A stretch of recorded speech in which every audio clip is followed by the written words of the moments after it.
Hi, morning, Simon. How are you? I'm very well, Hannah. Great to be with you today. Yes, likewise. So we've got an interesting week in the lithium markets this week. Absolutely. With the lithium prices have obviously been depressed for quite a while now due to oversupply. But this week, out of China, we had the announcement that the CATL are going to be suspending their operations for around 3 months-ish because they were unable to get the mining permit. So what does that mean? Who are CATL? What does that mean? What is the permit and why can't they get it? Yeah.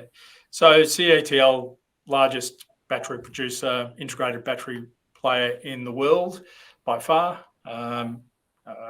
They are fully integrated through from mines and obviously into battery production, and even through into battery recycling with some stakes in some firms in battery recycling.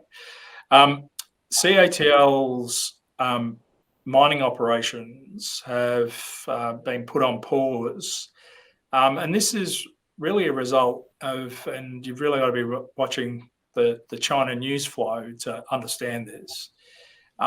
There's been some signals by the National Development Commission of China that has talked about stemming the market chaos, is the words in China, that has started to ensue in a number of industries, including solar panels, including rare earths, but still wanting to intervene in certain areas. But in the lithium space, they have certainly been indicating that there's chaos, which means oversupply, and pricing that doesn't make sense both in China and also to the rest of the world at this point. So they have, on the back of that, a number of state or provinces have indicated to lithium miners that they've viewed them as being engaged in illegal mining activities and therefore have either paused or revoked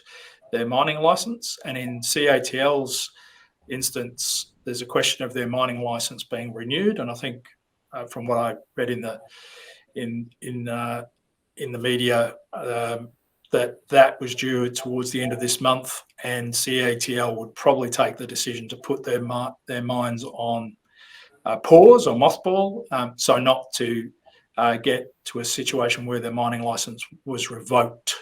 So in this instance, they can pause it and work with the authorities as to perhaps when they might turn it back on again. But there is clear signals in China that from the Chinese government that they want to start to see some stability and rationalisation occur in the China value chain, which is pleasing, I think, for the rest of the world. It also allows the rest of the world to start to develop its own value chains that aren't so reliant on China. So does that then mean that it could be longer than 3 months that this mine is sort of temporarily decommissioned? And is there the possibility that we might see other mines actually have their licenses fully revoked? Yeah, look, I think it really depends on how hard the lithium price swings up. The Chinese are not afraid of bringing on supply if they feel that prices are getting out of whack and therefore impacting on the cost of batteries and their ability to have EVs, to move to energy storage. They're quite happy to look at manipulating that value chain and those prices. If you recall, back 2022, we had lithium prices at sky-high records, and that was that simple supply-demand balance. They've turned on the supply, and that's crashed the price, but it's crashed the price to a point that's really not economic for most miners around the world. And as a result, that I think still applies within China, and the government sent some signals to people to say, look, we need to get to a more rational position here. Now, does that mean we're going to go back to $80,000 a tonne for lithium? No. No. Yeah, okay. So then from a consumer level, what do we think that could mean, like with regards to, EVs? We saw, I think it was last year, Tesla slashed the price of one of their models. Now, there may have been some other reasons that contributed to the slashing of that price, but what are we going to see the price of electric vehicles or the components of electric vehicles go up now, or is it going to actually have an impact on the everyday person? Look, it may well take some time to flow through. I mean, while lithium prices have gone up, I note that lithium hydroxide prices, which is a key input into some batteries, has yet to move to the same extent. It should logically follow over time. They are connected. But yeah, I think what it does mean is that the batteries will become more expensive than where they have been, and that will lift. And given an EV, a pure EV, the battery constitutes somewhere between 40 and 60% of the vehicle's cost, that naturally will see those prices or pressure on the components that go into cars, and potentially car prices go up. Yeah, so you mentioned that China has been doing a lot of shaking up of the market of late, and I found an interesting article this morning that said that in April, China had installed more solar panels in 1 month than Australia had done in all of its history.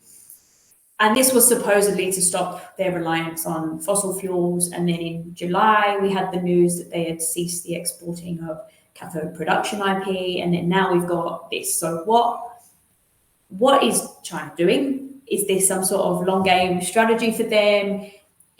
Are we globally becoming more competitive with lithium and production and supply chains? And what does this mean for you? Yeah, a lot to unpack out of those questions.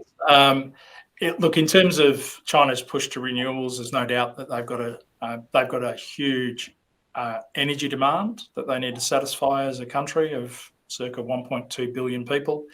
They have been investing over multiple decades now in the battery value chain and the renewables value chain.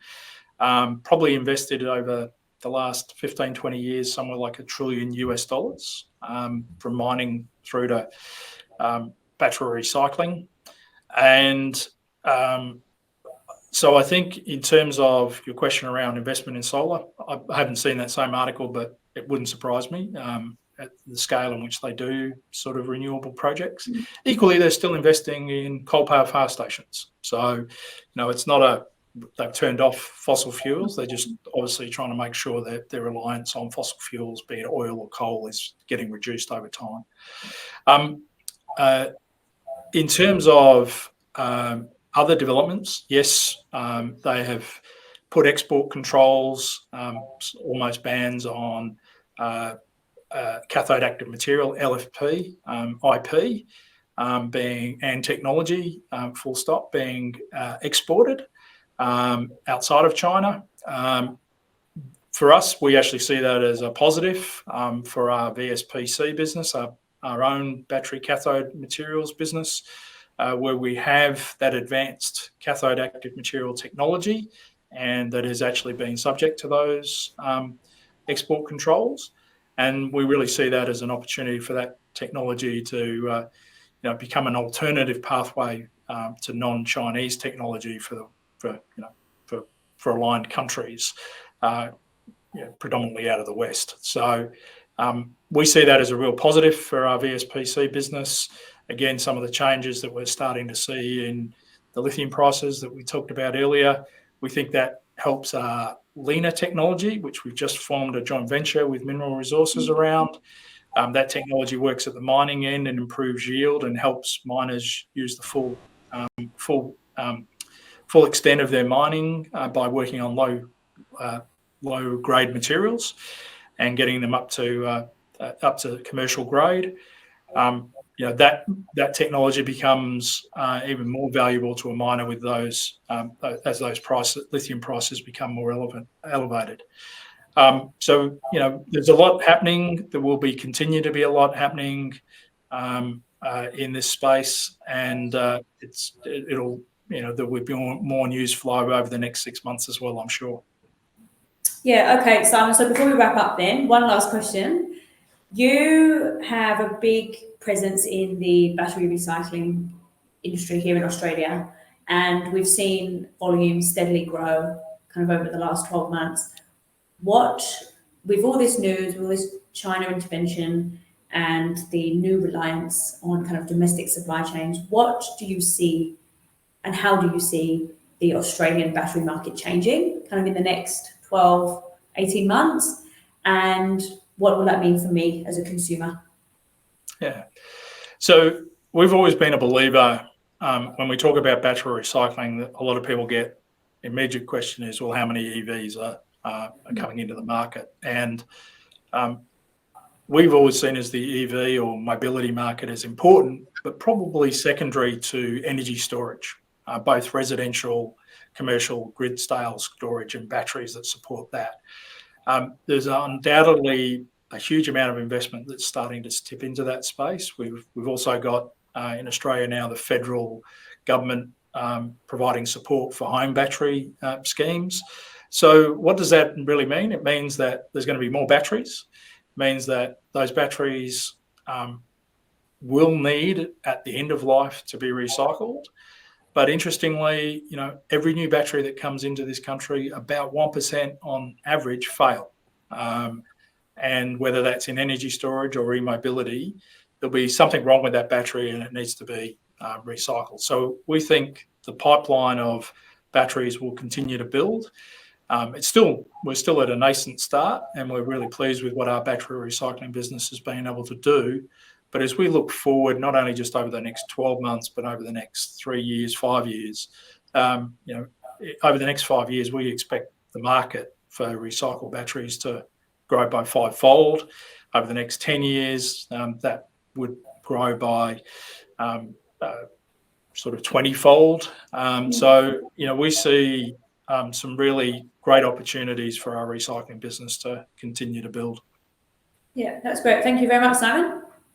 Our pleasure. Great to be with you.